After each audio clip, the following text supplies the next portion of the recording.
ሀኒቾ እንደሚታወቀው ዶክተሩ ላይ ክስ መስርታ ነበረ። በክሱ መሰረትም ዶክተሩ እስር ቤት ገብቷል። ዶክተሩ ደግሞ የባዩሽን ሴራ እንዳለ ዘከዘከው፣ ሚስጥሯንም አወጣው። እናም ሀኒቾ ስለዚህ እሱ ብቻ ሳይሆን ይሄንን በላይ ላይ ምንም የማላቀውን ሰው ስቃይንና የአባቴን ሕይወት ምስቁልቁሉን ያወጡትን ሰዎች በሕግ እንዲጠየቁልኝና ቅጣታቸውን በሰሩብኝ ወንጀል እንዳገኙ ፈልጋለሁ። ስለዚህ እባካቸውን ባዩሽንና እንዲሁም ደግሞ እርግብን በቁጥጥር ስር አውሉልኝ ብላ ለፖሊሶቹም ተናገረች። ዶክተሩ የተፈጠረውን ነገር በህይወቴ እና በሚስቴ ህይወት ላይ ስለመጡ አማራጭ አልነበረኝም። ባዩሽ የላከችው ጎረምሳ በገንዘብ ገዝታ ነበረ። ይህ ሁሉ የሆነው ወይዘሮ ሜላትን ለመበቀል እንጂ ሀናን አልነበረም። ወይዘሮ ሜላት ባለ ንብረትና እንዲሁም ደግሞ የተሻለ ህይወት ስለምትኖር፣ እኔ ደግሞ አብሮ አደጓ እድሜ ዘመኔን ሳክ የኖርኩ ሰው ነኝ። ስለዚህ ሜላት ተንደላቃ መኖር የለባትም። ትክክለኛ ልጇ ሀና እንደሆነች ባቅም የሀናን ደካማ ጎን፣ ስለዚህ የአባቷ ሕክምና ስለሆነና ውጤቷም እንዲሁም ደግሞ ታሪኳ ስለሆነ መጠቀም አለብኝ ብላ ጎረምሳ ልካ አስፈራራችኝ። ከፈለጋችሁ መረጃ አለይ በማለትም የባዩሽን መረጃ እያንዳንዱ አወጣው። ባዩሽ በእርግጥ አሁን በቁጥጥር ስር ውላለች። እናም ደግሞ አንድ የቀረ ሰው አለ አለች ሀኒቾ። እሱም ምንድን ነው ስትባልም ማን ነው የቀረው? ሌላ ሶስተኛ የምጠረጥሪው ሰው አለ ወይ ስትባል፣ አዎ መጠርጠር ብቻ ሳይሆን እርግጠኛ ሆኜ ነው የምነግራችሁ ኢንስፔክተር አለች። እሺ ማና ስትባልም ወይም ማን ነው ስትባል፣ እርግብና እንዲሁም ደግሞ ድፍረቱን አግኝቶ እዛ ሆስፒታል ድረስ ሄዶ የአባቴን ህይወት የኔንም ህይወት ያጨለመውን እርግብን ስትይዟት እሷ ደግሞ እውነታውን ታወጣለች። አሁንም ወይዘሮ ባዩሽን ስትይዟት እሷም እውነቱን ታወጣለች አለች ሀኒቾ። ሀኒቾ አሁን ሁሉም በቁጥጥር ስር ስለዋሉላት በደስታ ትገኛለች። ግን ወይዘሮ ሜላት አሁን የሰሙትን ነገር አምኖ መቀበል ስላቃታቸው እራሳቸውን ስተው ሆስፒታል ይገኛሉ። ሌላው ነገር ደግሞ በጣም በሚገርም ሁኔታ የሚከብደው ነገር ምንድን ነው? ወይዘሮ ሜላት ከብዙ ሰው ጋር በሀና ጉዳይ ተጣልታለች።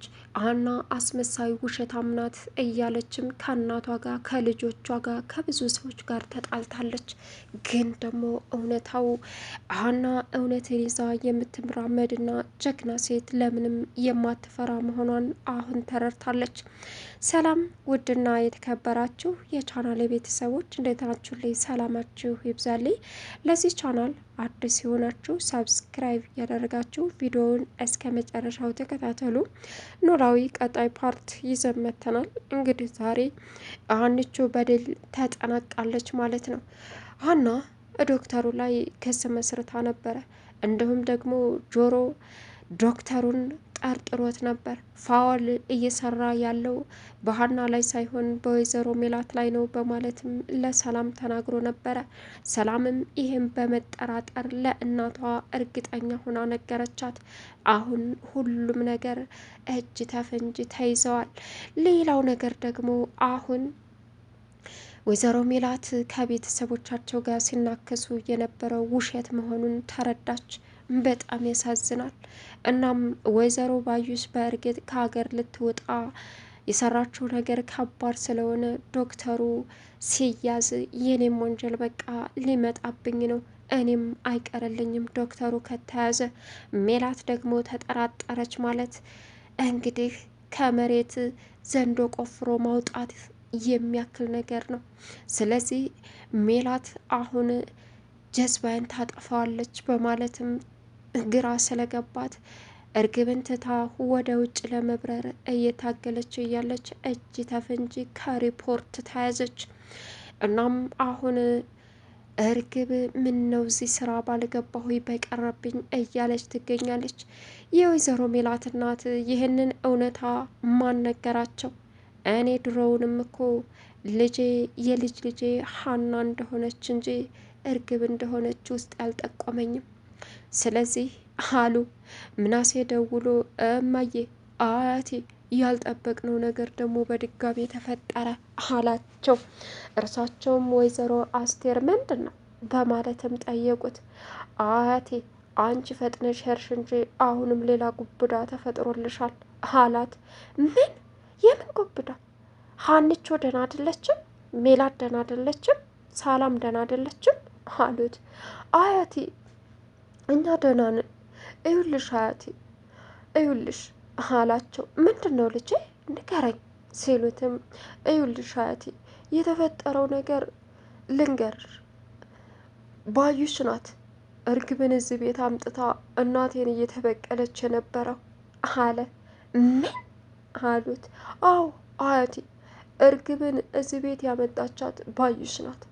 ባዩሽ ደግሞ በእናቴ ስለምትቀና እናቴ ላይ መጥፎ ነገር ለማድረግ ተነሳስታ ዶክተሩን በገንዘብ ገዝታ እንዲሁም ደግሞ ዶክተሩን የሚያስፈራራ ሰው በገንዘብ ገዝታ እሱን በህይወቱ እንዲፈራና በሚስቱ ላይ አደጋ እንደምታደርስበት አድርጋ ስታስፈራራው የሀናን ውጤት ቀይሮ ሀና የኛ ልጅ እንዳልሆነች አደረገ። ሌላው ነገር ደግሞ የአባቷንም ሕክምና 800 ሺህ ብር እንዳዝ ያደረገችው ባዩሽ ናት። ስለዚህ አንቺ ትክክል ነበርሽ አያቴ እና ትክክለኛ ልጃችን እርግብ ሳትሆን ሀና ናት አላቸው። እናቴ ይገባታል፣ ታይ ለምትናገሪው ነገር ተጠንቀቂ ብያት ነበረ፣ ግን አትሰማም። በጣም ያሳዝናል።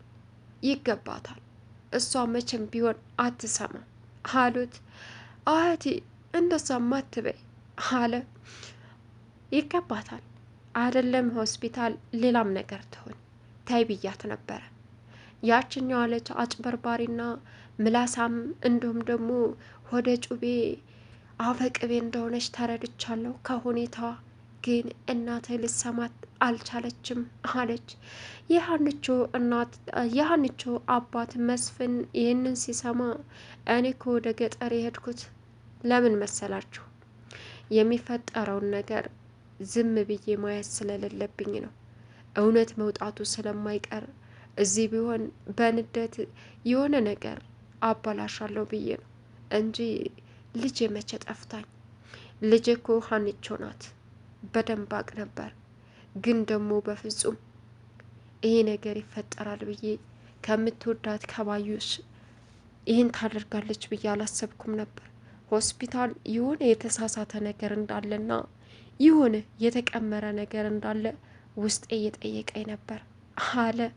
ከዛም ሀንቾ በደረሰባት ግፍ በጣም ብትናደድም አሁን ግን እውነታው ስለወጣ በጣም ደስተኛ ናት። ግን ደግሞ አንድ ነገር አሳስቧታል። አባቷ እስካሁን ድረስ ራሳቸውን እንደሳቱ ናቸው። እናም በአባቴ ተበቅለውኛል። ምን አባቴ ነው የማደርገው? አባቴን ምን እንዳደረገ አሁንም ዶክተሩና ባዩሽ ይጠያይቁልኝ። የአባቴን ህይወት እፈልጋለሁ። የእናንተን ቤተሰብነት ጉዳይ አይደለም። ወይዘሮ ሜላት እንግዲህ እትዬ ይቅርታ አድርጉልኝ። በእርግጥ ልጅነቴን እንድታውቁልኝ የፈለግኩት የእናንተ ልጅ ሆኜ የሀብታም ልጅ እንድባል ወይም ደግሞ ቤተሰብ ተቸግሬ ወይም ደግሞ ችግሬን እናንተ ላይ ለማራገፍ አልነበረም። ግን እውነታው ገፍቶ ከመጣ ታሪኬን ስነጠቅ ስሜታዊ ሆኜ ነው። ሁሉን ነገር ሆኖ ያሳደገኝ ምርጥ አባት አለኝ። እኔ አሁን የምፈልገው አባቴ በህይወት ኑሮልኝ ሰላም ሆኖልኝ የሚሆነውን ነገር ማየት ነው አለች። ከዛም እንግዲህ ወይዘሮ አስቴርም ከሄዱበት ከሀገራቸው ተመልሰው መጥተው ከሀና ጎን ሆነው እውነት ምን አይነት ሰው ነው ያሳደገሽ? ፈጣሪ አባትሽን ይማርልሽ። አንቺ በእውነት የታነጽች ባለጸጋ ሴት ነሽ። ኮራውብሽ ልጄ። በእናትሽ ሳፍር ባንቺ አንገቴን ቀና አደረግኩኝ አሏት። ሰላምና ምናሴ ደግሞ በደስታ ጮቤ ይረግጣሉ። አሁን እንግዲህ ጉዳቸው የወጣው የተደበቀ ሚስጥራቸው የተዘከዘከው ባዩሽና እንዲሁም እርግብ ለጊዜው ባትያዝም ግን ደግሞ ወደ ገጠር አባቷ ጋር ሄዳለች። የትም ቦታ ብትሄድም እንደማታመልጥም ፖሊሶቹ ተናግረዋል። ሌላኛው ነገር ደግሞ አሁን ሀና የአባቷ ነገር በጣም አሳስቧታል። ግን ደግሞ ምንም ይሁን ምንም የአባቴን ህመም ድጋፍ አድርጋችሁ የተበደልኩትን በደል እንድትረሱልኝ አልፈልግም። ስለዚህ አባቴም ተገባበት ራስ መሳት እንድወጣ ፈልጋለሁ። ተጠያቂዎቹም ባዩሽ፣ እርግብ እንዲሁም ደግሞ ዶክተሩ ነው። እንዲሁም ደግሞ እዛ ድረስ መጥቶ ዶክተሩን ያስፈራራው ሰውዬ። እነዚህ 4 ግለሰቦች በደንብ በአባቴ ህይወት ላይና በእኔ ህይወት ላይ ተጫውተዋል። ግን ተድበስብሶ እንዲቀር አልፈልግም። ቅጣታቸውን ተቀተው ወደፊት ሌላም ሰው እንድማርበት ፈልጋለሁ። አንድ ባለሙያ ነኝ የሚል በገንዘብ እየተደለለ የራሱን ህይወትና የሚስቱን ህይወት እያተረፈ የሌላ የብዙ ሰው ህይወት የሚያጨናጉል ባለሙያ ወይም ደግሞ የጤና ስፔሻል ዶክተር አልጠብቅም በማለትም በጣም ተናደደች። ፖሊሶቹም አታስቢ፣ ዋጋቸውን ነው የሚያገኙት። ይሄ ነገር ምን ያክል ዋጋ እንደሚያስከፍልና ምን ያክል እስራት ቅጣት እንደሚኖረው ስላልገባው ነው። እንዲሁም አሁን ለሁሉም ህዝብ መቀጣጫ አድርገን ማንም ሰው በሀቅ እንዲጓዝ እናደርጋለን በማለትም ሀንቾን አበሰሯት። በእርግጥ ሰላም በደስታ ሀንቾን አቅፋ የደስታ እንባ እሷና ምናሴ ያለቅሳሉ። አና እውነት ፈጣሪ እናንተን ሰጥቶኛል። ተስፋ ሲቆርጥ የምታበረቱኝ ጆሮ፣ አንቺ፣ ምናሴ ናችሁ ሀንዬ አለቻት። ሰላም ምንም አትበይ ሰላምዬ፣ እውነቴን ነው ተስፋ ስቆርጥ የምታበረቱኝ አለች። ከዛ ሀኒ አንቺ እኮ ጠንካራ ሴትና ጀግና ሴት ስለሆንሽ ነው፣ እንዲሁም ደግሞ ፈጣሪ ነው። አንቺን ሳናውቅ የቤቱ ሰው በሙሉ ብዙ በድሎሻል። እባክሽን ይቅርታ አድርጊልኝ አለች ሰላም። ሰላም ምን እየሆንሽ ነው አለች። ግን አንቺን ካወቅኩሽ ጀምሮ በምንም ነገር እንደማልጠራጠርሽ እንድትረጅኝ ይፈልጋለሁ። አንቺ ፈጣሪ የወደደሽ ለእውነት የምታድሪ የሀቅ ሰው ነሽ ሀንዬ። እውነት ፈጣሪ ከዚህ በኋላ አይፈትንሽ፣ እመኝ ሀንዬ። እኔም ምናሴም እስከ ዘላለም ከጎንሽ ነው የምንቆመው፣ እንዳታስቢ እመኝ፣ የእውነቴን ነው አለች ሰላም። ከዛም ሀንቾ አሁን በደስታ በቃ የምትሆነው ግራ ግብት ብሏታል። ግን መለስ ስትል ደግሞ አባቴ ቢነቃስ ምንድን ነው የምለው ሰላምዬ አለቻት። አባትሽ ይንቃ፣ ሰላም ይሆኑልሽ። በቃ እውነት እኔ የእሳቸው ልጅ በወንኩ ብዬ ተመኘው። የተፈጠረውን ነገር በሙሉ ቀስ ብለን እናስረዳቸዋለን። አባትሽ ይደሰታሉ እንጂ ምንም አይሉም አለቻት። እንዳፍሽ አድርግልኝ ሰላምዬ አለች ሀንቾም። ወይዘሮ ሚላት በእርግጥ ሀና ላይ ያደረገችው ግፍ በተኛችበት ሰላም ነስቷት እየተሰቃየች ትገኛለች በጸጸት። አንዳንድ ጊዜ ረጋ ብሎ ማሰብን የሚያክል ነገር የለም። እናም እውነትን ይዘን ከተጓዝን የምናሸንፍ እንጂ የምንሸነፍበት አማራጭ የለም። ጊዜም አይገጥመንም። ቻናልን ሰብስክራይብ ያደረጋችሁ ከቪዲዮ ጋር መልካም ቆይታ